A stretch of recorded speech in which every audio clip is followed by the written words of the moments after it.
যে মশলাটা ভেজে রেখেছিলাম এই মশলাটাকে আমি দিয়ে দিলাম।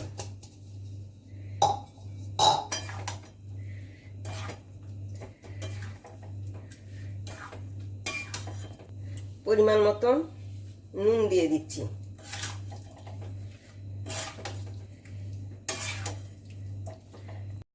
আমি আমলকির আচার করব। এগুলো কি করব, আমি জলে ভিজিয়ে রেখে তারপরে আমি কষলিয়ে কষলিয়ে এটা ধুয়ে নিচ্ছি। আমি কিছু মশলা আমি ভেজে নিচ্ছি, যেমন মোটা মোটা যেগুলো ভারী দেরি হবে ভাজা হতে, সেই জন্য এগুলো আমি আগে দিয়ে দিচ্ছি। যেমন এটাকে আমি দিয়ে দিলাম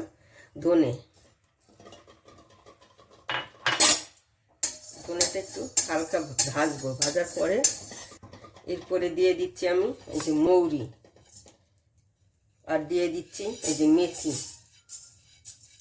আর দিয়ে দিলাম জিরে।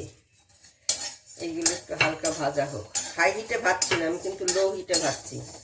হাই হিটে ভাজলে কি হবে, ভাজা হবে না, লাল হয়ে যাবে। এখন এখানে দিয়ে দিচ্ছি আমি সর্ষে। তোমরা যখন করবে এরকম হালকা আছে ভাজবে, বেশি আছে ভাজবে না, আর খুব দিন বেশি ভাজবে তাও না। মোটামুটি যখন একটু রংটা পরিবর্তন হবে তখনই নামিয়ে দিতে হবে। এখন আমি গ্যাসটাকে অফ করে দিচ্ছি। এই কড়াইয়ে গরমে গরমে আর একটু ভাজা হবে। আমার ভাজাটা হয়ে গেছে, আমি এখন নামিয়ে নিচ্ছি। নামিয়ে মিক্সিতে গুঁড়ো করে নেব। আমি এখন এখানে সরষের তেল দিচ্ছি। আমি এই সরষের তেলেই করব পুরো আচারটাকে।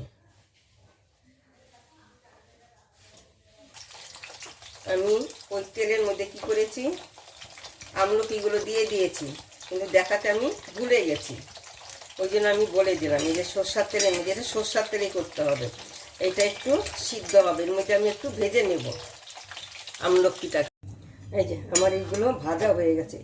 ভাজার কারণ হলো এর মধ্যে যে জল থাকে, জলটা হয়ে যাবে, শুকিয়ে যাবে। এই যে ভাজা হয়ে গেছে, সিদ্ধ। এখন এগুলোকে আমি কি করব, নামিয়ে নিচ্ছি।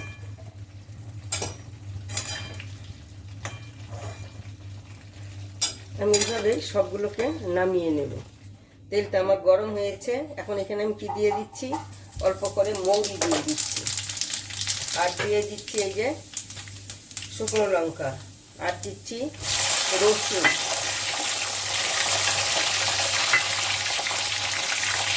এখন এখানে দিয়ে দিচ্ছি আমি সর্ষে। এখন আমি গ্যাসটাকে অফ করে দিলাম, কারণ হলে একটু ঠান্ডা হোক। এত গরমে আমি আর কোনো মশলা এখন আমি দিচ্ছি না, একটু ঠান্ডা হলে তারপরে আমি একটু দেব। এখন তেলটা আমার একটু ঠান্ডা হয়েছে। এখন এর মধ্যে আমি কি দিয়ে দিচ্ছি, হলুদ, পরিমাণ মতন হলুদ দিচ্ছি। ঝাল লঙ্কার গুঁড়ো দিচ্ছি আমি। এখন আমি কাশ্মীরি লঙ্কার গুঁড়ো দিচ্ছি।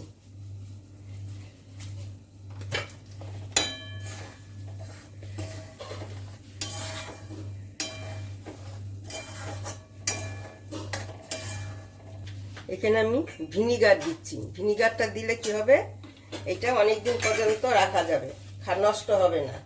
ওই জন্য আমি ভিনিগার দিয়ে দিলাম। এখন এর মধ্যে আমি কি করছি, এই যে আমলকিগুলো দিয়ে দিলাম। অনেকদিন পর্যন্ত থাকবে এটা। তেলের মধ্যে এক কথা ভাজা হয়েছে, জলটা কমে গেছে, জল এতটা নিয়ে থাকলে অল্প আছে, তার মধ্যে আবার ভিনিগার করেছে, এটা অনেকদিন পর্যন্ত ভালো থাকবে। ফ্রিজে রেখে খেতে পারবে, মাঝে মধ্যে একটু রোদ্রে দেবে। আমার এটা হয়ে গেছে। একবার আমি যেভাবে বানিয়েছি তোমরা একবার এইভাবে রসুন দিয়ে বানিয়ে দেখবে, টেস্টটা কিন্তু আলাদাই হয় এই রসুনের জন্য।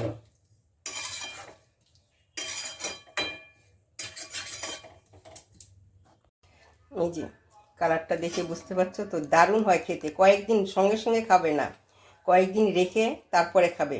কয়েকদিন রোদ্রে দেবে, একটা বয়মে রেখে রোদ্রে দেবে, দেওয়ার পরে খাবে। দেখো যেন দারুণ লাগে খেতে।